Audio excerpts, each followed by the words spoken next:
senhores telespectadores, eu venho muitas vezes ao Porto e sempre que venho ao Porto um tema de conversa é o famoso Cerco do Porto. O Cerco do Porto é um episódio muito violento, muito sangrento, muito cruel da história portuguesa. O Cerco do Porto é entre 1832 e 1833. Durou um ano, cerca de um ano. Bom, é um ano de violência, de sangueira, de peste, de fome, um ano terrível. E eu faço sempre esta pergunta, mas como foi possível que um povo, como nós somos, nós os portugueses, somos um povo de bons rapazes, somos, já a frase ficou célebre, um povo de brandos costumes, um povo até com uma certa generosidade, somos um povo que acode sempre aos aflitos. Aqui, quando alguém está mal, há sempre um vizinho que acode. Somos o país na Europa que tem uma maior percentagem de misericórdias, uma maior percentagem de associações de bombeiros voluntários. Portanto, somos uma gente, um povo amigo, afetuoso. Como foi possível andarmos durante 2 anos, porque essa guerra civil durou 2 anos, a matar-nos uns aos outros? Houve milhares, o balanço final é de milhares de mortos. Como foi possível? Bom, eu queria falar agora sobre o Cerco do Porto, mas estão a ver lá fora, está a cair uma chuva intensa, é completamente impossível ir agora lá para fora falar da chuva, ficava encharcado e acabava por não dizer coisa nenhuma. Resolvi uma coisa, acho que bem, escolhi o lugar mais ilustre, mais heroico do Cerco do Porto, o lugar que ficou célebre, o convento da Serra do Pilar. Quando o Dom Pedro, com o exército liberal, entrou no Porto, mandou logo aqui ocupar este convento, que era só por si, uma espécie de fortaleza, mandou fortificar os terrenos à volta, para isto permitir sempre a travessia do rio. Isto domina o rio. Aqui havia uma ponte de barcas, agora vê-se como uma ponte de ferro, mas é claro, foi feito cerca de 50 anos depois, já do tempo do rei Dom Luís. Mas nesta altura não, havia só uma ponte de barcas, era um tabuleiro estendido sobre barcas e, portanto, isto aqui garantia que se podia sempre passar o rio. Devo dizer que veio para aqui um brigadeiro Torres a defender isto e lutou como um leão. Eu tenho aqui, emprestado por um amigo, que é o jornalista Germano Silva, ele sabe imenso destas coisas do Cerco do Porto, acho que não há ninguém que saiba tanto do Porto como ele. Eu tenho aqui uma gravura do convento da Serra do Pilar, e vem aqui o convento, rebentam granadas por todos os lados, tudo isto são destroços. Ele esteve debaixo de fogo por uma vez mais de 100 horas.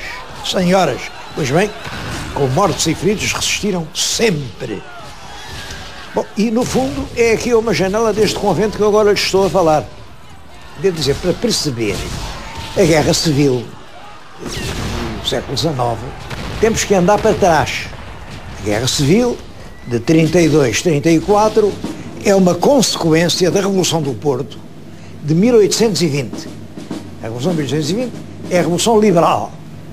Uma revolução em que os regimentos do Porto, chefiados por certos políticos do Sinédrio, em especial por Manuel Fernandes Tomás, que é uma grande figura, resolvem fazer uma revolução para implantar um regime liberal em Portugal. Bem, o que era isso, um regime liberal? O regime liberal era inspirado da França, vinha da França. A França tinha feito a Revolução Francesa. A Revolução Francesa é 30 anos anterior à Revolução do Porto, portanto demorou algum tempo a chegar cá, mas cerca de 30 anos antes, a Revolução Francesa tinha acabado com a monarquia em França, o rei tinha sido morto e disseram: o verdadeiro soberano é o povo. Quem é que é o soberano num país? Bom, para o antigo regime era o rei. O rei recebia de Deus diretamente o seu poder para governar aquele povo. Bom, mas as ideias religiosas e o espírito laico começaram a alargar-se e, a esta altura, os filósofos e iluministas começaram a dizer: não, Quem é soberano é a coletividade, é o povo. O povo é que é soberano. Agora, o povo delega essa soberania num certo número de representantes, são os seus deputados, mas esses deputados, no seu conjunto, formam um congresso. Esses congressos é que são os parlamentos, ou as Assembleias da República, ou as Assembleias Nacionais, bem, são os parlamentos. E aí é que reside a verdadeira soberania. A Revolução do Porto realmente triunfa em 1820, conseguem fazer uma Constituição nesse sentido, uma Constituição francamente liberal, entregando todo o poder ao Parlamento, ao Congresso, ao soberano Congresso, como diziam. É a Constituição de 1822. Bom, mas essa Constituição durou muito pouco, porque ela foi decretada em 22 e foi abolida em 23. Com a Vila Francada, há uma revolta e não querem a Constituição. Porquê? Porque essa Constituição trazia uma ideologia que vinha de fora e que este país aceitou mal por uma razão. E agora, para perceber aqui a Revolução Francesa, temos que perceber uma outra revolução muito importante. Em história, tudo tem os seus antecedentes e é preciso compreender. Eu, às vezes, ouço dizer a história é uma coisa muito difícil. Não. O que a história é uma coisa que tem que se compreender. A Revolução Francesa é já o resultado de uma grande transformação que se dá na Europa e que se pode dizer que se inicia com a Revolução Industrial Inglesa dos fins do século XVII até ao meado do século XVIII. Há primeiro uma grande invenção, é a lançadeira no tiar. Antigamente, para se pôr o fio na trama, era a braço, portanto, uma peça de pano nunca podia ter mais do que a largura dos braços dos operários. Agora, há um inglês que inventa a lançadeira anda rapidamente, muito mais que um braço, em vez de haver só uma, pode haver centenas de lançadeiras, movidas, é claro, ou por força animal, pode haver bois, ou pela força de quedas de água. Mas depois vem outro inglês, James Watt, que inventa a força da máquina a vapor. Não há dúvida nenhuma, se virem uma panela a ferver, a tampa andando para cima e para baixo, claro, não há dúvida que o vapor tem força. E eu somente teve esta ideia. Se eu canalizar aquela força num êmbolo, esse êmbolo pode fazer andar uma engrenagem e é possível fazer uma máquina que trabalha, põe energia e que substitui o homem. Devo dizer que esta ideia transforma rapidamente a indústria inglesa. Ora, enquanto se chega à altura da Revolução do Porto, já em Inglaterra há perto de 100 mil máquinas a vapor. Perto de 100 mil. Em Portugal, quantas há? Nenhuma. Nenhuma. É claro que as máquinas a vapor permitem fazer rapidamente, muitos tecidos, muita coisa. Bom, e as máquinas são de ferro, que é uma coisa que nós não temos. Nós aqui não temos ferro. Bom, para fazer o ferro é necessário muita lenha, mas o ferro feito com lenha é um ferro imperfeito. Os ingleses passam a utilizar a hulha. A hulha é o carvão de pedra. E com a hulha fazem um ferro cada vez mais perfeito. Agora todas as máquinas são de ferro, nós não temos máquinas de ferro.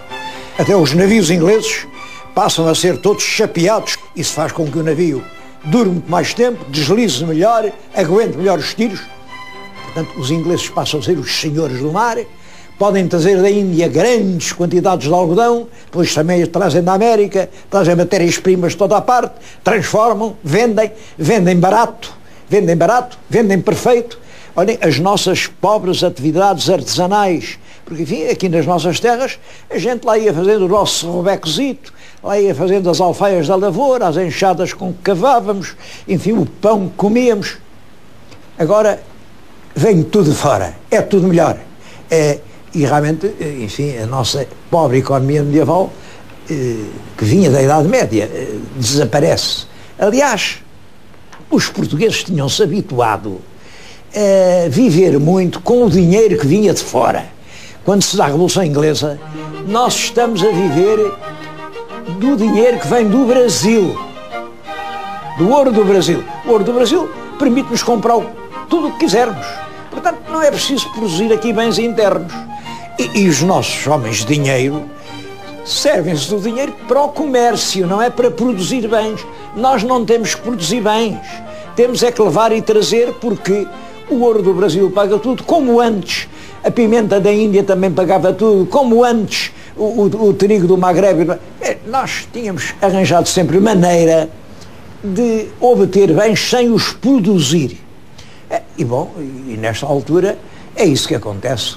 O capital português não está a produzir, está metido realmente no comércio. É neste país assim, portanto, muito atrasado, que se pretende agora introduzir essa ideologia dos países onde se fez a Revolução. Países que estão realmente adiantados, países que já conseguiram transferir o poder político das mãos das classes privilegiadas. As classes privilegiadas eram o clero e a nobreza. Em França, o clero e a nobreza é que têm todos os direitos, todos os poderes, não pagam impostos, só eles é que podem, na tropa, ter galões nas mangas, no clero, eles é que são bispos, eles é que são tudo. O povo serve para quê? Serve para pagar impostos e para trabalhar. Bom, e a burguesia? E a burguesia também não tem dinheiro, mas não tem direitos. Bom, é isso que provoca a Revolução Francesa. Na Revolução Francesa é uma grande e violenta transformação em que o poder passa das mãos da nobreza e do clero para as mãos da alta burguesia, que faz os negócios e que tem do seu lado realmente o povo.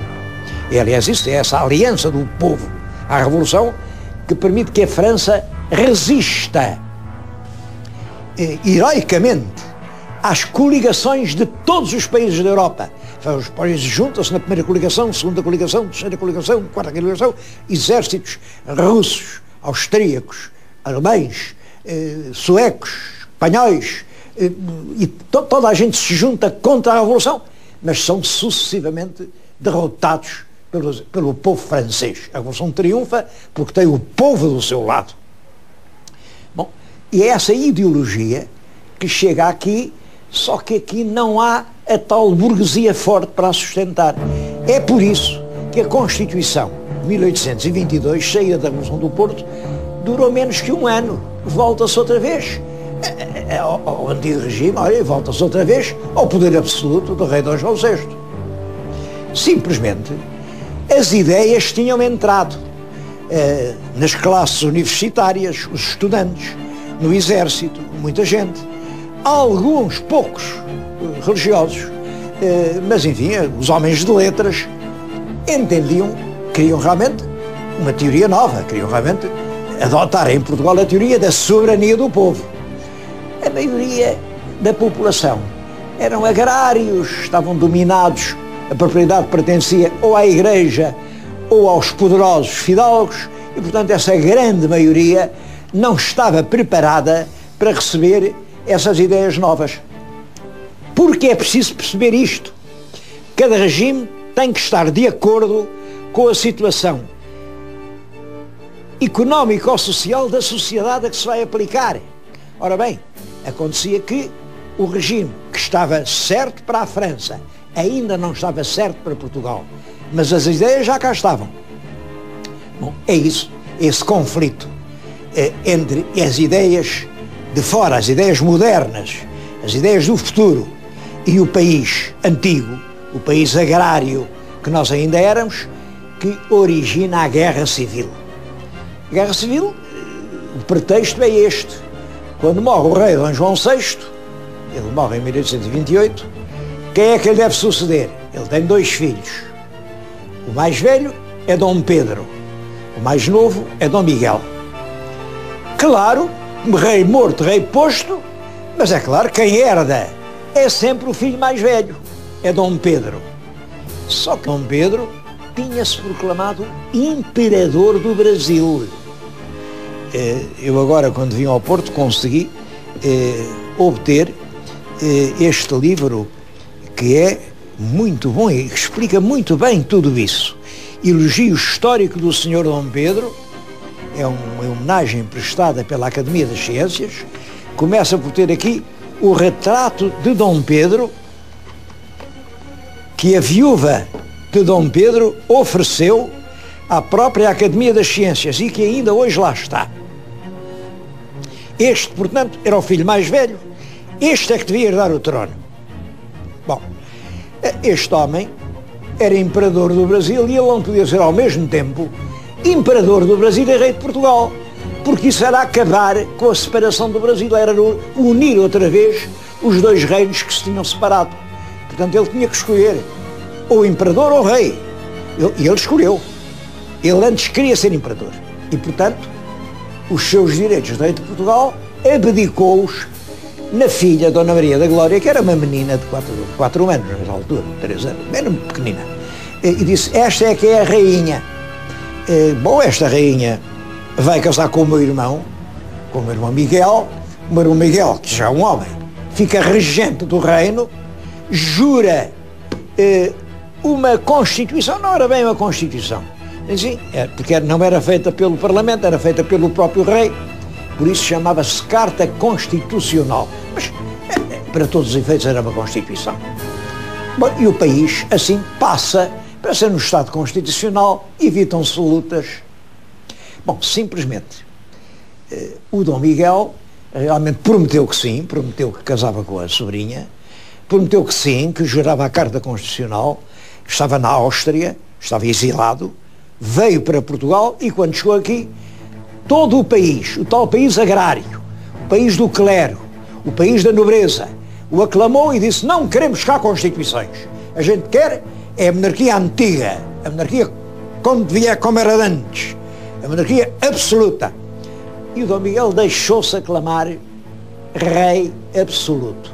Bom, rei absoluto, portanto, toda a gente que já recebia as ideias novas ficou contra.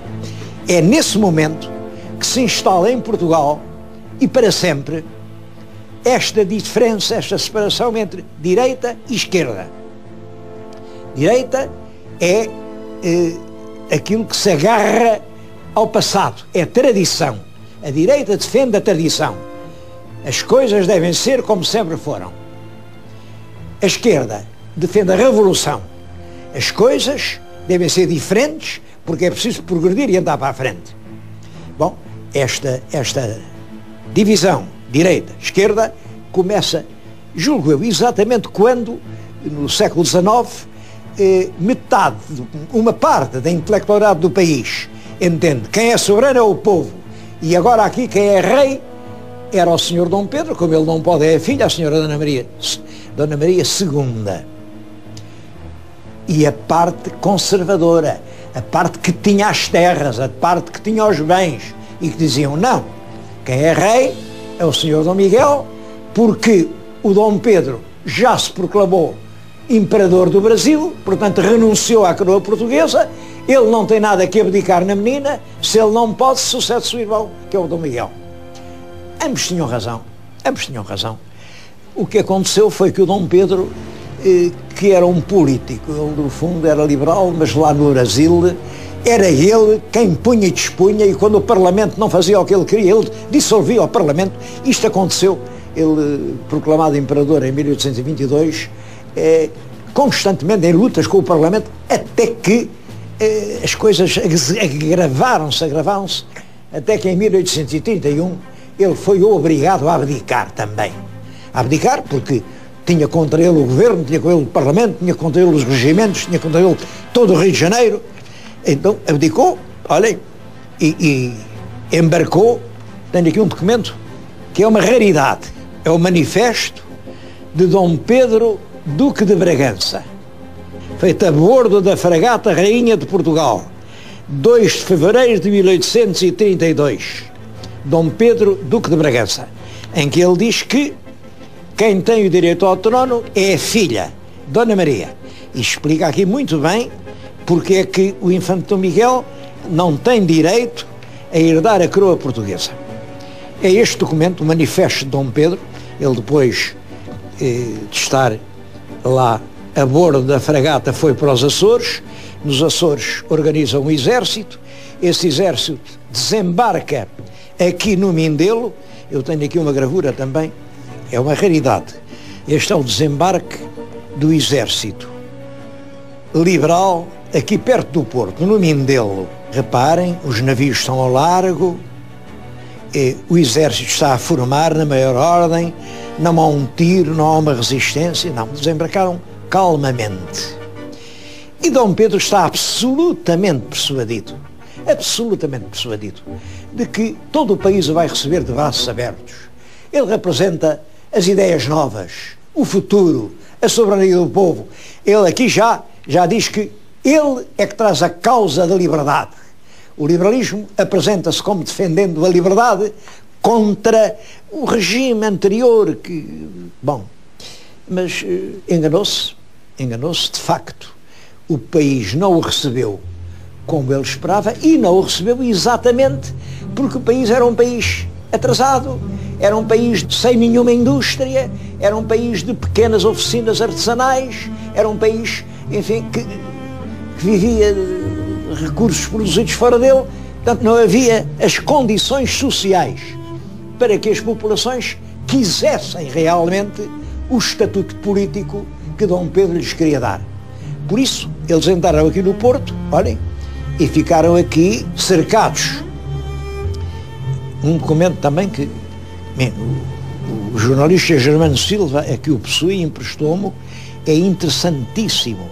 É um mapa feito ainda nos Açores, feito no dia em que as tropas embarcaram. Isto é muito interessante porque mostra, fala-se muitas vezes no 7.500 no Mindelo, não é nada disso. Está aqui, ao todo eram 6.681.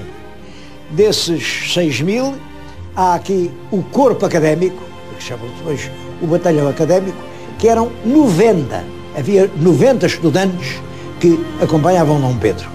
Também havia alguns soldados estrangeiros que vinham ganhar a sua vida, que eram 448 franceses e 363 ingleses. Ao todo, 811 mercenários estrangeiros. Estou a falar neles porque esses mercenários estrangeiros aqui no Porto portaram-se muito mal e levaram esta gente até a irritar-se contra a presença. Bom, a verdade é que ele aqui no Porto sofreram um ano, eles fizeram várias saídas, mas eram sempre vencidos, e quem lhes valia era aqui o valente general Torres, aqui, mais ou menos onde eu agora estou, aqui na Serra do Pilar, que cobria os embarques e desembarques, defendia a Ponte das Barcas, que era ali embaixo, e valentemente permitiu que as tropas liberais nunca fossem esmagadas.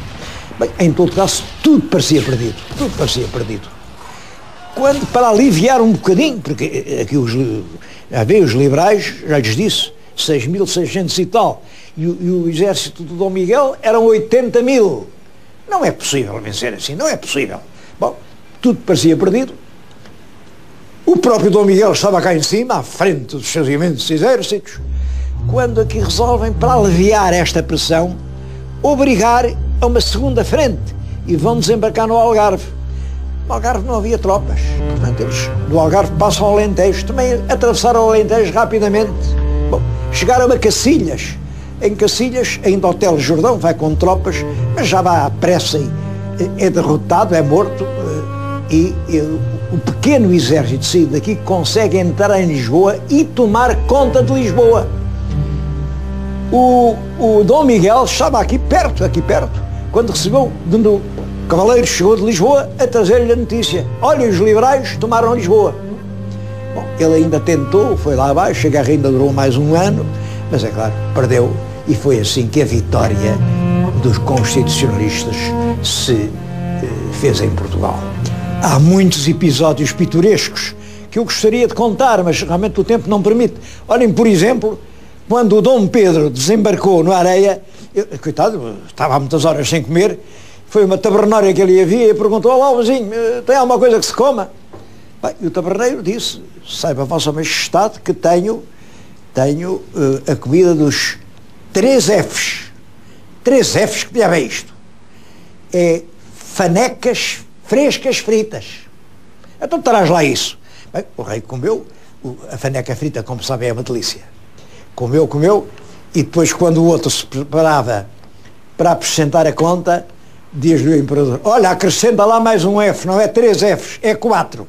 Eram frescas, fritas, fanecas, fiadas. Eu não trago dinheiro para te pagar. É verdade, ele não trazia dinheiro nenhum. Apesar de não trazer dinheiro, ele conseguiu aguentar-se valentemente aqui no Porto, conseguiu depois, através de um desembarque no Algarve, entrar em Lisboa e ganhar a capital, é ganhar o país. Bom, e assim foi possível implantar em Portugal a Carta Constitucional e entrarmos num período que foi realmente difícil. Mas, enfim, Portugal alinha entre as nações modernas e realmente inicia um novo ciclo da sua história. Tudo isso, essa história do século XIX, é realmente mal conhecida. Eu, nos próximos programas, hei de voltar a falar nisso.